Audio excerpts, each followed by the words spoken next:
Um, Hi, there we go. Good afternoon, Ms. Cooper. Thank you for joining me on the 14th episode here of One to Come Up, a podcast where aspiring entrepreneurs can learn from the best. It was on Forbes 30 Under 30, and we go over their entire careers, see where they learn, see what they learned, and we get their advice. So thank you for joining me today.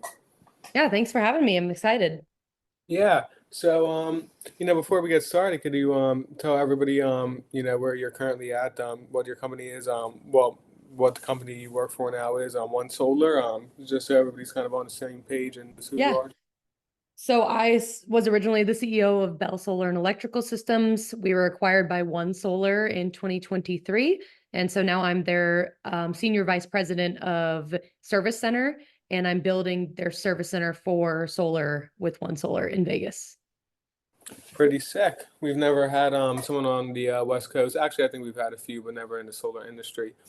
So normally I like to start the podcast kind of like at college. So how was your college experience? Where did you go to college? What was kind of your degree, and where were you heading during your college time? Yeah, so I went to University of Las Vegas, so UNLV, and it's a very transient school. And I went there just because I wanted to save money. So I just wanted my degree, and I started in public administration, which is basically business for government. And I stayed there, finished in 4 years, and I was working the entire time. I will say, like, most of my experience came from working versus college.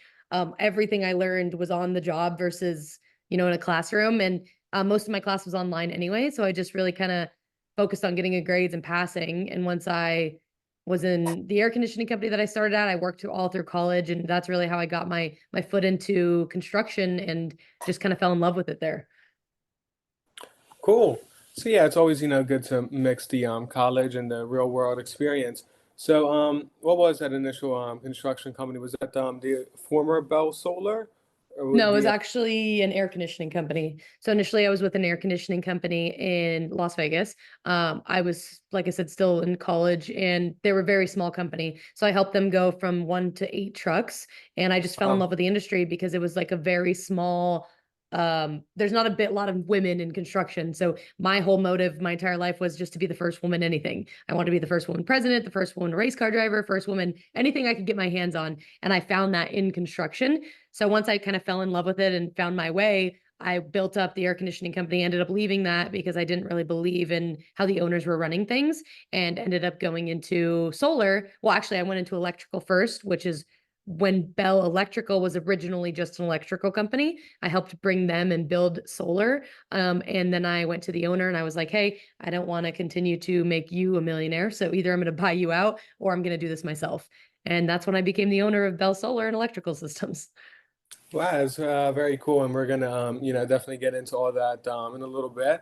So, what kind of led you? You had kind of briefly mentioned that. What led you to Bell Electrical originally, and why did you choose that path? So once I left the air conditioning company, the owner of the electrical company, the founder, Trevor Bell, he came to me and he was like, hey, I'm looking for someone like you. We used him in the air conditioning company because air conditioning and electrical are two different trades. So we were hiring his company for us. And I was like, cool, I'm open to testing it out. And it was really cool because he gave me full autonomy. I was 22 at the time, and he basically trusted me to run his entire business. And I just did everything I could to grow electrical, and we were in commercial at the time, which I didn't know anything about. Commercial is very different than residential, and it just really gave me the opportunity to test things, fail, learn, come back, and continue to implement.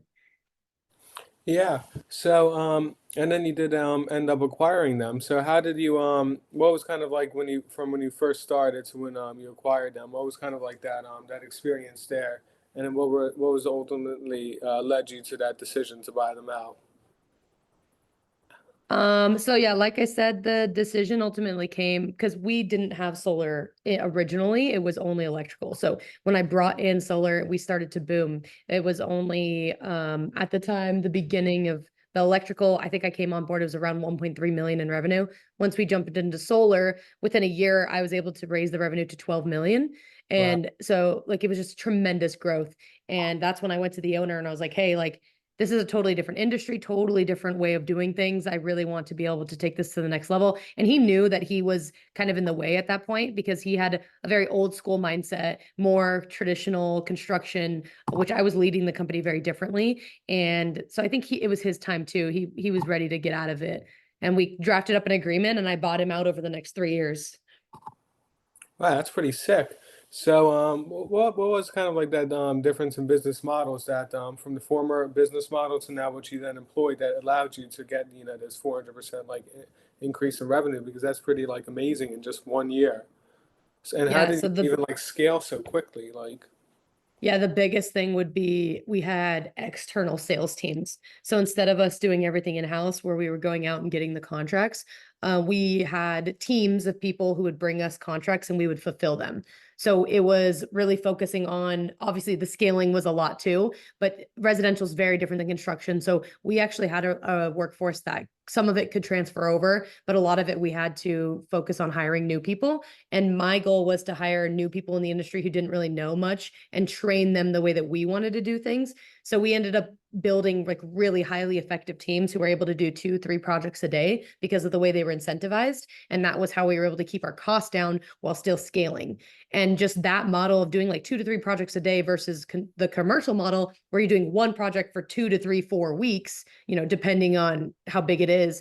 It was a very different game, and the funding was very different too. So normally on a big project, we get paid in tiers.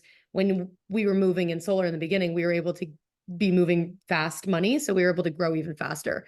And it was just a totally different, like residential versus commercial, and plus volume. Having a bunch of contracts being brought to us versus us going out to find them was very different. And the people you deal with is very different. Solar is very new, right? It's very less traditional, more technology. And so that my entire workforce was very young. And I think that's what helped us propel forward too. Everybody just believed in the vision and the mission, and they wanted to create something bigger than themselves. wow, that's really amazing to hear all that. It's definitely more than just an electric company, Typically, I Yeah. guess I see them and I don't think much of them, but there's I guess a lot more behind them. But yours is of course unique in that sense as well.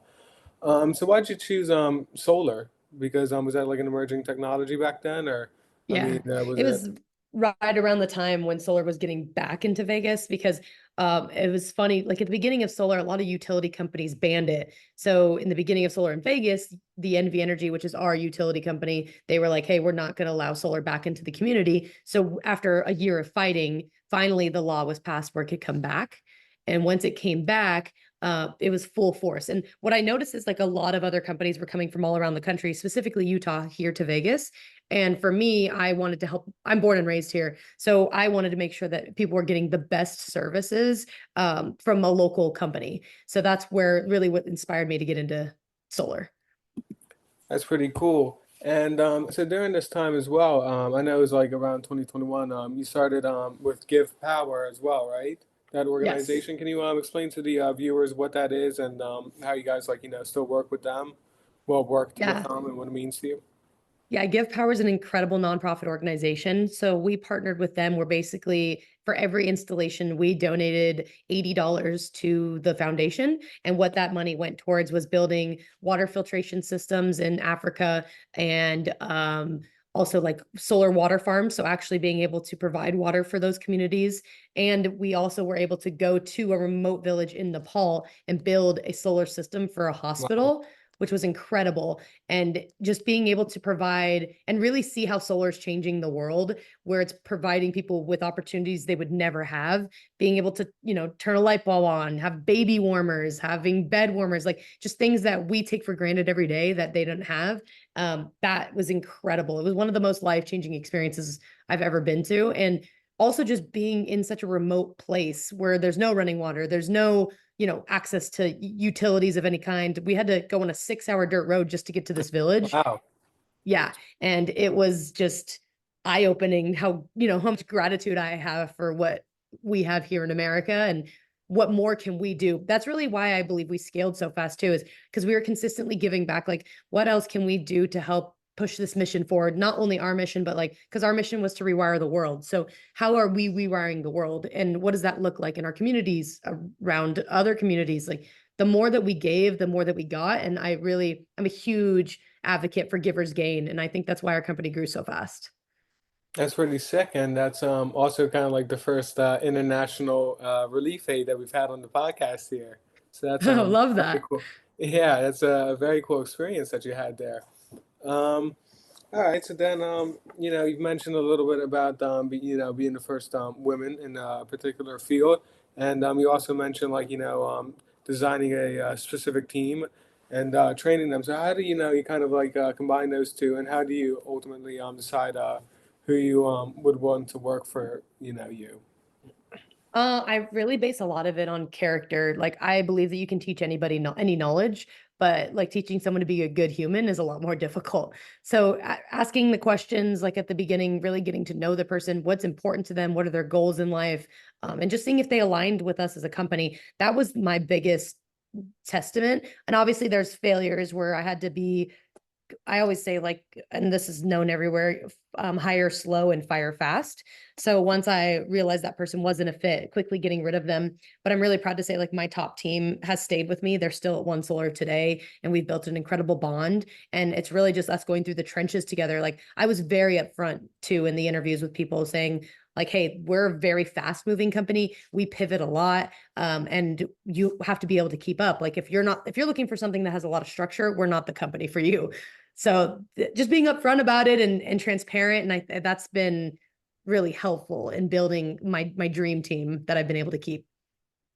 Very cool. So how have you also like pursued that personally to be the first woman in any field? How have you done that personally, and what are some also personal goals that you have? Yeah, so like I would say personally, I really didn't like I kind of had my blinders on the entire time, didn't really realize that me being a woman was very different in the industry. It wasn't until a couple of years ago that I started to recognize like people treated me a little bit differently. And that's when I was like, oh well, this is, it's actually a little bit different. But I think it's so much safer when you don't have to look at those things. So I kind of ignored it for a long time. And then once I started actually becoming successful and I've paved my way and I knew a lot of knowledge and people were listening to me, then I opened up about it, like the differences and when I walk in a room versus when another man walks in the room, or especially with my age, I was always the youngest person in the room. And, that automatically comes with judgments and all the things. But for me, it was just really proving myself over and over again. Like I'll outwork anybody. I'll make sure that I know, all everything that I need to know about the project and have it come to fruition. And that's like time and time again has proven for me. And now people like respect that and they look up to me. And I'm happy to, still put in the work. And that's what I'm doing now at 1Solar. So it's really exciting. As far as personal goals, I would say, I mean, I've that's a really good question. I have a lot of personal goals, like big goals. Like I'm gonna buy an island. That's one of my Ah, big that's sick. goals. Yeah, I know it's gonna be in Belize, and I want like solar on it and water filtration and all the good stuff. I also want to create a compound where I have like 4 houses for my family, 4 houses for my spouse's family. So then that way we can all live together. It's funny because a lot of my friends are like, "Are you sure you want that?" I'm like, "Yeah, I want us all to be together so we can create like a little community." Those are probably my two biggest goals right now on personal side. Um, yeah, and then just being able to do whatever I want whenever I want is the biggest thing I chase. Wow, that's those are some certainly some very cool goals there, like an island and a compound on the island. That'd be sick. Yeah. And that's very cool. All right, so then in 2021, 2023, I'm sorry, you did get acquired by 1Solar. So what was that? What was also like the decision to be bought out because you lost all that autonomy that you had, and also this was like kind of the first time you were working for someone. So what was the Yeah. decision there? So that's a really great question because it was very hard for me to accept that decision. That the 1Solar who wanted to buy me, they were after me for like a year. The owner kept Wow. asking me, and I was like, no, I'm not going to do it. But the last time he asked me, I was actually studying at Oxford, an advanced leadership and management program. And in Oxford, I got another offer, and I brought it to my team, and we studied it together. So they put it in front of the cohort, and we did a case study, and they looked at my financials and where the industry is at, and all the things to see what my decision was. And they literally told me, I mean, there was the smartest people in the world. I was in a class of 40 people and there was 23 different countries represented. So I had Wow. bankers from Dubai and just everywhere around the world. And they looked at my stuff and they were like, Alexia, you would be dumb not to take this offer. And it helped me emotionally get over it. Cause like that was my baby. I built Bell for 5 years. Obviously, it's still behind me. Like I am very proud of it. And I think as entrepreneurs, that's one of the hardest steps that we get to take. For me, it was the hardest step is realizing when have I like basically when has my company outgrown me and who's going to help take it to the next level where I can then learn in that level. And that they really helped me emotionally get through that. So that's what helps me get to that decision. And then once I made the decision, it all happened so quickly. Like it was obviously still a very emotional journey, especially for my team. And because we had built something so beautiful, and merging cultures is very different and very difficult, especially when their headquarters is in Utah. So it's just a very different type of vibe. But once we, all came together on the same team and we figured it out, like we've been rolling pretty good since then. Very cool. So you mentioned your time in Oxford, and that seems like a very cool opportunity that you got. And it also seems like it was like kind of helped you in that transition for a year. You hadn't wanted to be bald, but then you got those different perspectives. So what was your experience like there at Oxford? Yeah, Oxford was life changing. So I've never studied abroad. I obviously went to school in my hometown, so I didn't leave. So I got the opportunity through my bank. They invited me to a luncheon and I sat next to this woman who was a lovely lady and she just got back from the program and she was like, you should go. It's incredible. So I applied and I got accepted. They have over 200 applicants and they only choose, like I said, 40. So it was an honor to be accepted. And I was again the youngest person in the room, which was amazing as well. And it was awesome because it was a 3 week program. So the first week of the program was very like big scale. Like how is the world being affected by technology and AI and all those things?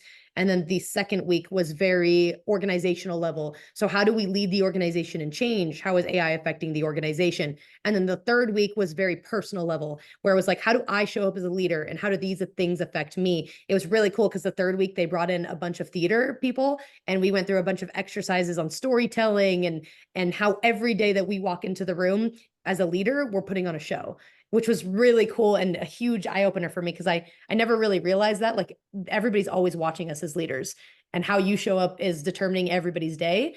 So it was a really cool exercise and I've never been away from home that long. So being, that age and being able to go and be in London and Oxford for 3 weeks was just eye-opening and incredible. And I really believe it was the first time I stepped away from my business that long too. So I would check in with my team once a week. And they all knew like this is the time I would check in. If it's an emergency, you can only talk to me then. And that was really cool to give myself that break because I mean, obviously as an entrepreneur, like we're working nonstop 24/7. So having that break really helped me find peace and like what is it that I really want and make sure that I was aligned with my company and the goals. And it was a great time to step back and really think about it. Yeah, that sounds like an awesome experience you had there at Oxford. And that's always a very fortunate opportunity when you get to study abroad, and especially at such a remarkable what's called exercise as that. Um, so how have you made that transition to now working for 1Solar? Do you how do you how does Bell function within there? And do you still have that little bit of autonomy, or do you fall now into like a structure or? Yeah, so I have full autonomy over the service center where I basically choose who we work with and who we hire and fire and things like that. But Bell is technically non-existent anymore. So they bought the assets of Bell and now they're just a part of 1Solar. So we just operate and function as 1Solar. And yeah, it's been a great transition. Like I said, they're one of the largest solar companies in the industry, and we're in 4 different markets. And it's been really cool learning how to operate in different markets because I've only been in Vegas. So understanding how different states do it, how different cultures are. Like, I mean, it's amazing to think like I would never think that Utah is different than Vegas, but it is very different. And just like understanding and being aligned with that. And also it taught me a lot too to step back and like not always have to be the one in charge and get my way. And obviously that was a big change for me. So it's been a great learning experience for sure. Certainly. So what would you say are like the main differences from like kind of like a small startup, that was experiencing, 400% yearly growth to now kind of like one of these bigger monoliths that is, in all these different markets, and it is kind of hard to grow every year. Yeah, lots of differences. I would say probably the biggest one is decision timelines. Obviously in a bigger company, decision timelines are a lot longer. In a small company, I was able to pivot very quick. It's very hard to turn a big ship. So when I came in with all these new ideas and like, hey, I want to make these changes, obviously like that's met with a little bit of resistance and it takes a long time to implement those things. So some of the things I brought up, like it took a year to implement, whereas in my small startup, it would take maybe 2 days, and yeah, Yeah. which is crazy. But obviously there's a lot of reasons why. There's a lot of processes, a lot of structures. So it makes sense. I'm more of a bringing a company from 0 to 1 person. Once the company gets at 1, I'm not the person who's going to bring it from 1 to 50. Like that's just not my vibe. I like to move fast. I like to be no structure and like we're making changes on the fly. I like that kind of stuff.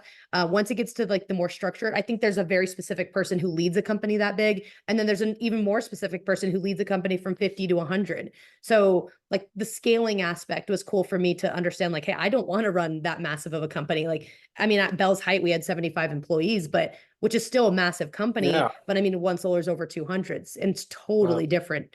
So it's just been like recognizing what my expertises really are and what I like to thrive in, and also my team too, because it was a big change for my team. We had a big team, so we were split up into all different departments, and we weren't working with each other every day. And we were used to coming in the office and being together and making decisions together. And now we were spread out, and a lot of it was remote. So because there's Zoom teams, and there's people in Utah, there's people in Colorado, and we're all making decisions together. So that aspect of it really changed my, because I wasn't really a big remote working person until then. Now I'm a huge advocate for it, which was good for me to learn as well because everybody loves to remote work. Cool. So you mentioned that you're the kind of entrepreneur that likes to go from 0 to 1, and that's like a a big topic on this podcast is like serial entrepreneurs. Some people are in favor of them and want to start more companies, and some people want to scale their businesses. So where do you fall kind of on that spectrum? Do you think you're ever going to start more companies, or Oh you yeah. know, Yeah, okay? I've seen myself starting many more companies and with friends and people in the industry because I've met so many amazing people around. And one thing I have learned is partnerships are hard.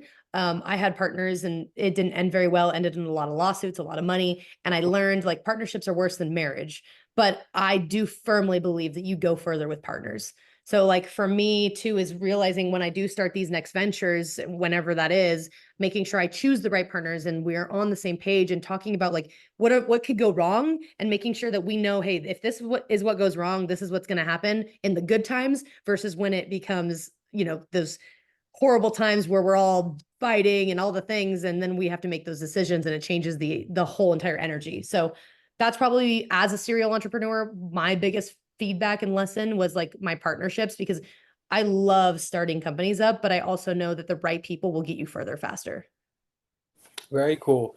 So, what would you say are like your biggest challenges now? Because I know on the East Coast here, we're still a little bit averse to solar panels. I don't know anybody around here that has solar panels, but obviously it must be different on the West Coast. So, what are your I guess biggest challenges that you're facing as a like a solar company or just like as a company in general? So the solar industry was like the wild, wild west for a minute. There wasn't very many regulations. There was a lot of come and go companies. Like just in the last year, over 300 companies have gone into business. So one Wow. of the biggest challenges we're facing now is, because we're a bigger, more established company who've obviously been able to stay in business, we are getting hit with a lot of regulation. So a lot of attorney general offices, a lot of contractors boards, a lot of there's associations now that are coming out against solar, just because there hasn't been a lot of education for the homeowner, and a lot of people took advantage of that. So now we are the ones who are like on the advocate side for solar, but it's hard because every day we're fighting it basically. It's also a benefit too, though, right? Because we get to educate the homeowner and we're the hero now. So, like those companies who have gone out of business, they come to us. We help them with their warranties. We help them with their service calls. If their system's gone down, we can help them get access to that. So, it's been cool on both sides, but also a challenge, and also interest rates. So, I mean, back in 2020, we were basically getting free money. So, uh, people were getting 25-year loans for a 1.49% interest rate, which made solar make so much sense. You're basically replacing the power bill. If not, you're getting less for the solar payment that you're doing. But now it's a totally different ballgame. Obviously, with higher interest rates, it's not as easy of a flip. And because of that, we've transitioned from loan companies to like leasing companies. And that's just come with a whole different set of problems that the industry's had to figure out.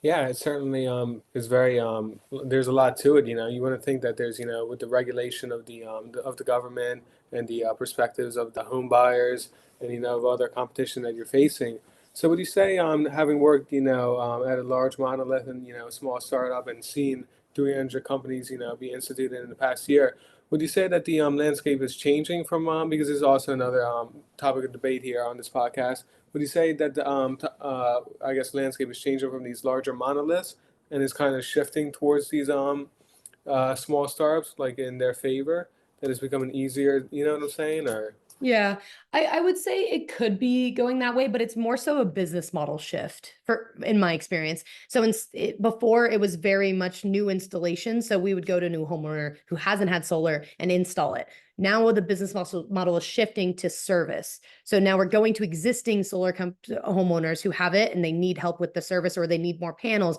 They want to add a battery on. So it's very different because these people have already experienced solar. So now changing their mindset versus introducing it to a new home. okay. And so what do you do if I guess this, will be a very long time until this happens, but until you kind of everybody has solar panels and then what's from there, Because that will Yeah. eventually happen if you have 600,000 homes and you install solar panels on all of them.